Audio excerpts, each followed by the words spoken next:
Rain falls softly outside. The office tower stands silent. Most people have gone home, but someone small moves below. Vivian Thorne pressed her palm against the cold glass of her corner office window. 43 floors above downtown Portland, she watched the city blur through evening rain. At 62, she had built an empire from nothing. Thorne Industries employed thousands. Her name appeared on hospital wings and scholarship funds. Yet tonight, like every night for the past 3 years, she ate dinner alone. Her reflection stared back. Silver hair pulled into a perfect bun, designer suit still pressed despite the 16-hour workday.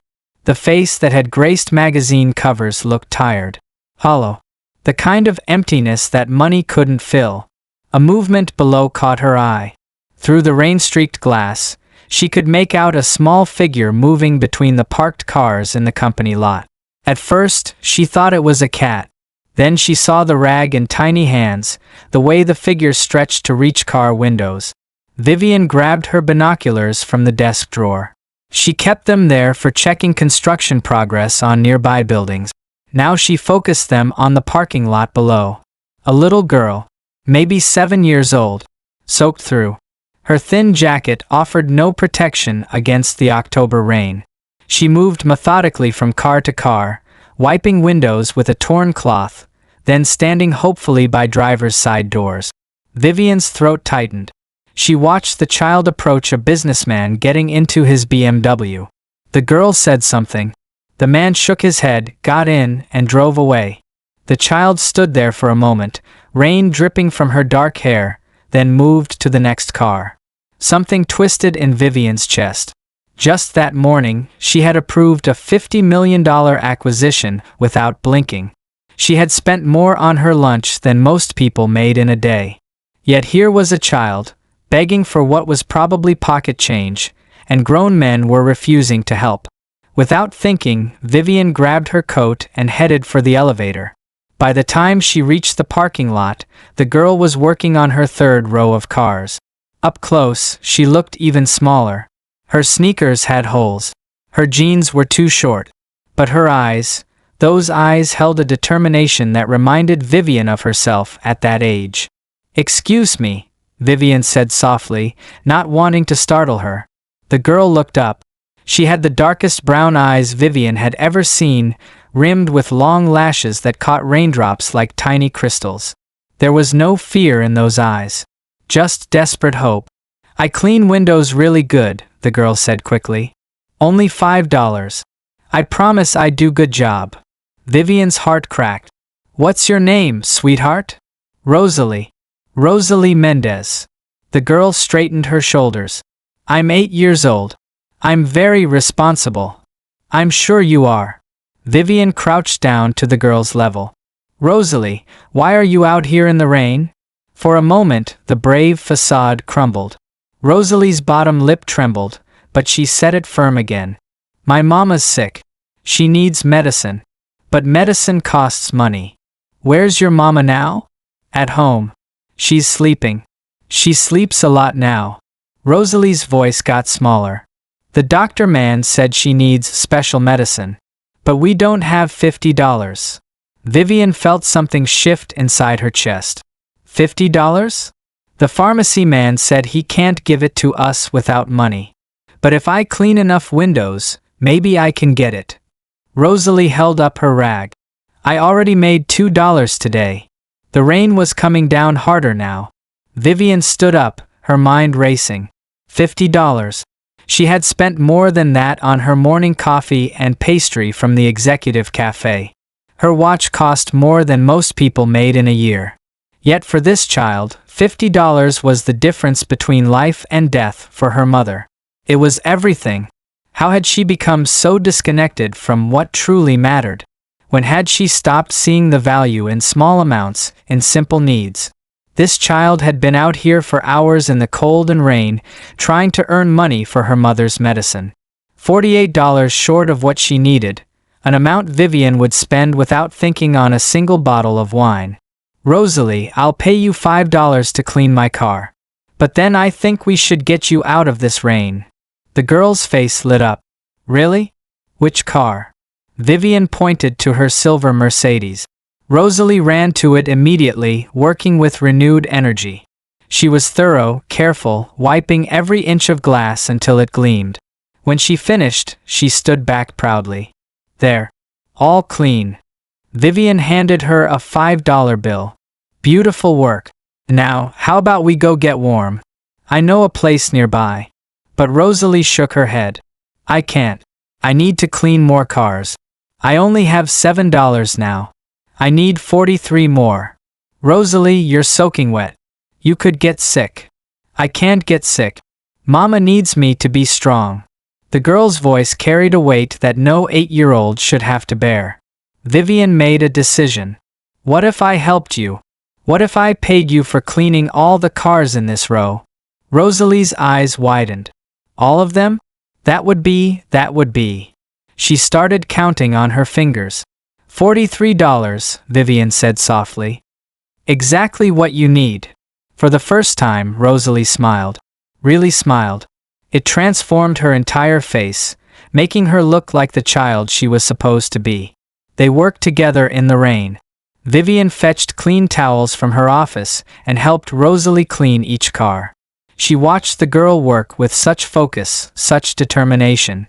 Every window had to be perfect. Every surface had to shine. You're very good at this, Vivian said as they worked on the last car. My mama taught me. She used to clean offices before she got sick. She said if you're going to do something, do it right. Rosalie paused. She always did everything right. Tell me about your mama. Rosalie's face brightened. She's the best mama in the whole world.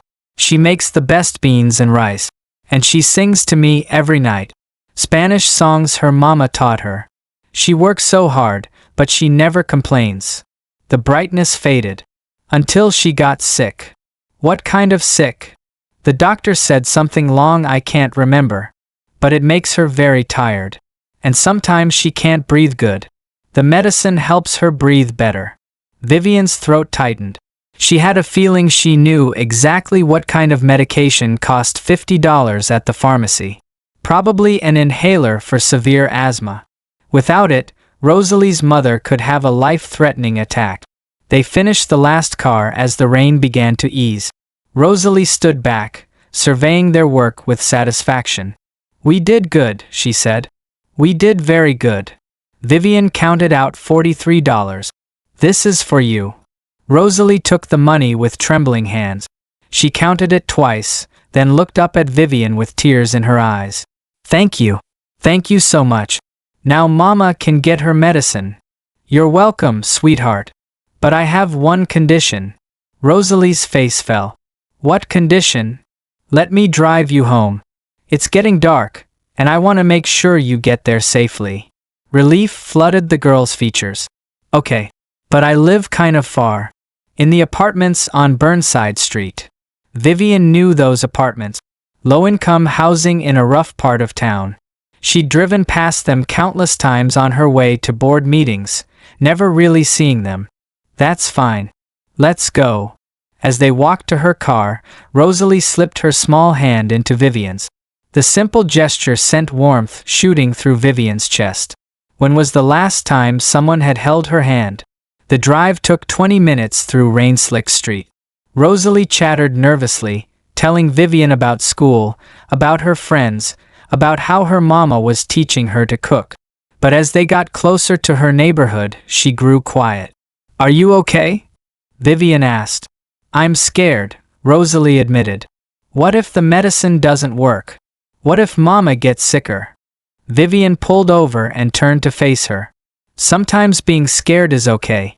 It means you care about something important. But you know what I see when I look at you? What? I see the bravest little girl I've ever met. You went out in the rain to help your mama. You worked for hours without complaining. You did what needed to be done. Rosalie smiled through her tears. Mama says I'm brave too. She says I get it from her. She sounds like a wonderful woman. She is. She's the best. They pulled up to the apartment complex. It wasn't much to look at. Crumbling brick, broken windows, trash scattered in the courtyard. But Rosalie's face lit up as if they'd arrived at a palace. "That's our apartment. Second floor, the one with the pretty curtains. Mama made those curtains herself." Vivian looked up and saw yellow curtains in one of the windows. They were simple, but they added a touch of warmth to the dreary building. "Would you like me to come up with you? To make sure you get inside safely?"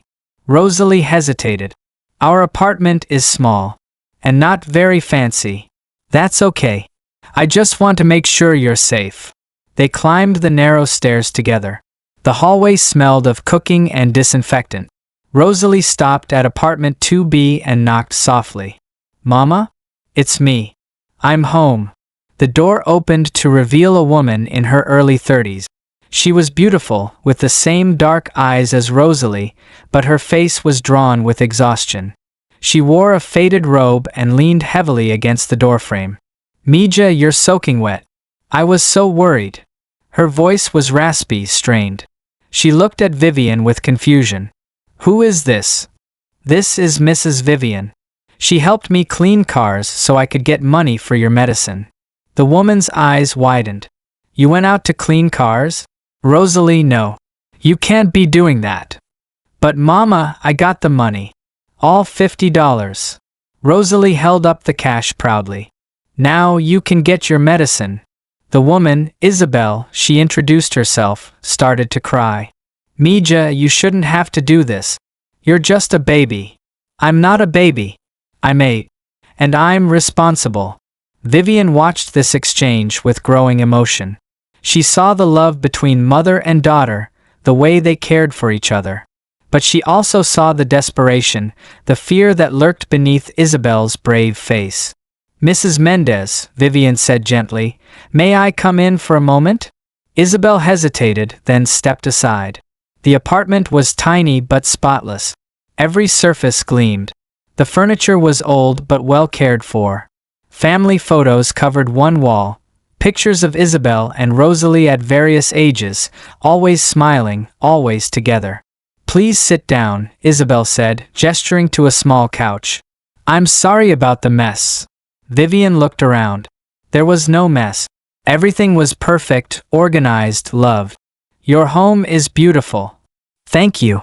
Can I get you some coffee? Or tea?" "I'm fine, thank you." Vivian sat down, and Rosalie immediately curled up next to her. "I wanted to talk to you about Rosalie." Isabel's face tightened. "She's a good girl. If she did something wrong..." "She didn't do anything wrong. She's extraordinary." Vivian looked at Rosalie, who was beaming. "But I'm concerned about her being out alone, especially at night. I didn't know she was doing that. I fell asleep, and when I woke up, she was gone. I've been sick, and I sleep so much now." Isabel's voice cracked. "I'm not being a good mother. You're being a wonderful mother. Rosalie talks about you constantly. She loves you so much." Isabel reached over and stroked Rosalie's hair. "She's everything to me. Her father left when she was 2. It's just been us since then." "What kind of work do you do?" "I cleaned offices. But I had to stop when I got sick. The doctor says I have severe asthma, but it's gotten worse. I can't work if I can't breathe." Vivian's heart ached. She had so much, and this woman had so little.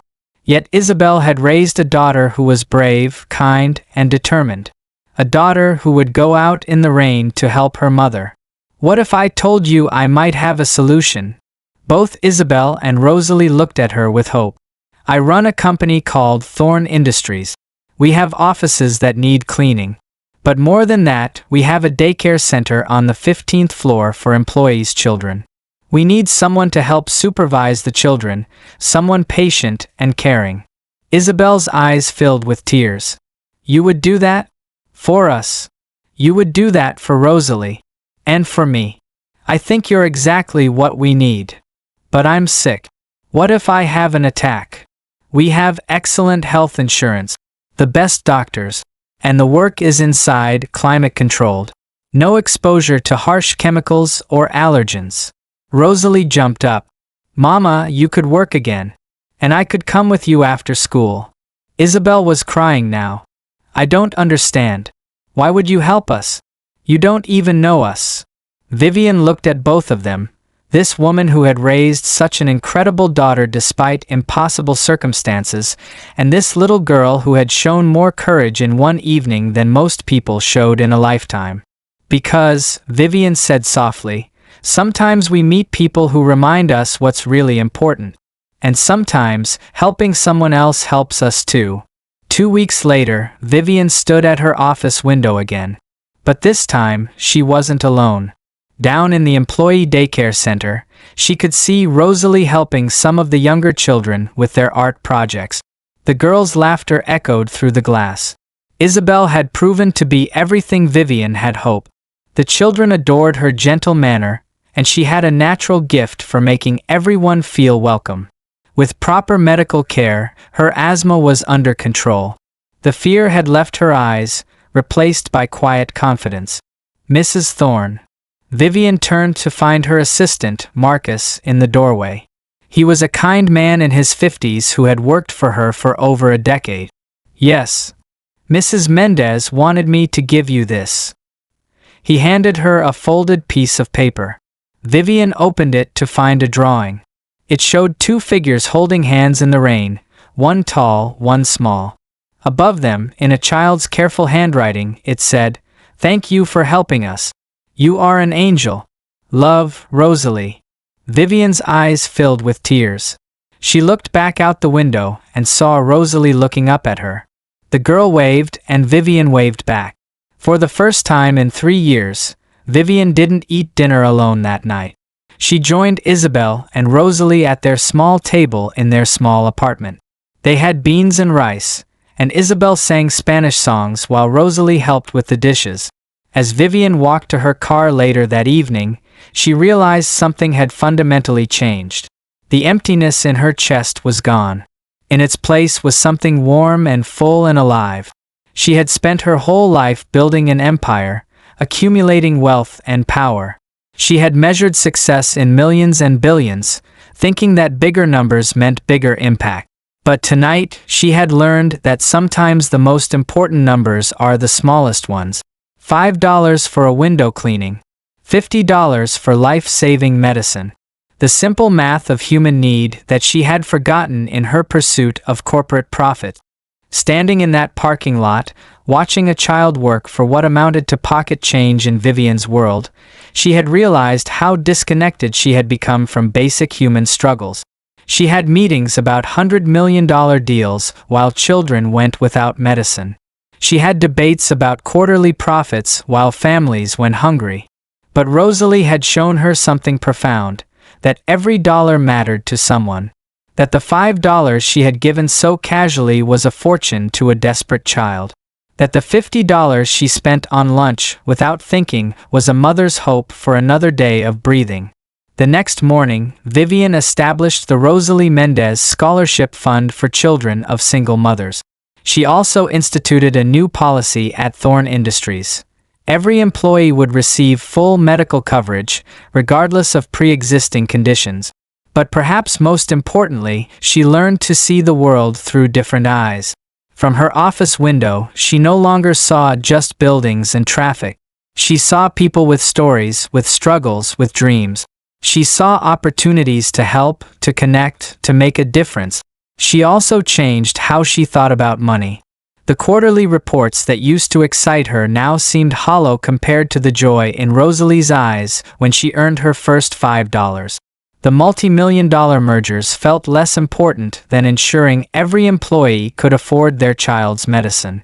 She had learned that true wealth wasn't measured in the size of your bank account, but in the size of your impact on individual lives. For years, she had chased bigger numbers, thinking that 50 million was automatically more important than $50. But Rosalie had taught her that the value of money wasn't in the amount. It was in what it could do for someone who truly needed it. And every evening, when she looked down at the daycare center, she saw Rosalie. The little girl who had cleaned windows in the rain and, in doing so, had cleaned the windows of Vivian's heart. Sometimes the smallest hands can move the biggest mountains. Sometimes the most innocent voice can speak the deepest truth. And sometimes, a chance encounter in a parking lot can change everything. Vivian had learned that the most successful people aren't those who build the highest towers, but those who build bridges. The strongest walls aren't made of steel and concrete, but of love and compassion. And the most beautiful view isn't from the top of a skyscraper, but from the window of a heart that has learned to see. In the end, Rosalie had indeed saved her mother. But she had also saved something else. A lonely woman who had forgotten how to connect with the world around her. The little girl who had asked for $5 had given back something priceless. The reminder that we are all connected, that kindness matters, and that sometimes the greatest gifts come from the most unexpected places. The rain had stopped falling. The sun was shining. And in the employee daycare center of Thorn Industries, a little girl with brave eyes was teaching other children that windows, when cleaned properly, can show you the most beautiful view of all. The world as it could be, should be, and sometimes, miraculously, is.